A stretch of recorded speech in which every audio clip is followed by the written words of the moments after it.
Welcome to my channel மாசரகற்போம். இந்த சேனலில் CA ஃபவுண்டேஷன் மேக்ஸ் கம்ப்ளீட்டாக சால்வ் பண்ணியிருக்கேன். ஸோ சப்ஸ்கிரைப் பண்ணிக்கோங்க.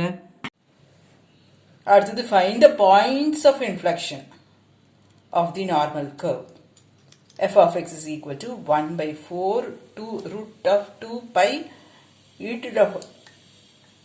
to the power minus x minus 10 the whole squared by 32. இப்போ mu வந்து இங்க இருக்குது. So it is 10.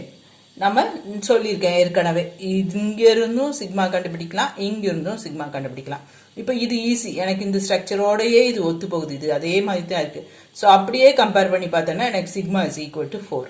Point of inflection வந்து mu plus or minus sigma. So 10 plus or minus 4 that is equal to 10 plus 4 and 10 minus 4 that is equal to 14,6. இங்க இருந்தும் வரலாம், right? இது ஈஸியா இருக்கனால நான் சிக்மா இப்படி எடுத்துட்டேன். சப்போஸ் உங்களுக்கு இப்படி இருந்ததுன்னா 2 sigma squared is equal to 32, sigma squared is equal to 32 by 2 16, sigma is equal to 4, right? ரெண்டுமே கரெக்ட் தான், பட் எது ஈஸியா இருக்கோ அது எடுத்துக்கிட்டீங்கன்னா நமக்கு டைம் சேவ் ஆகும். That's all.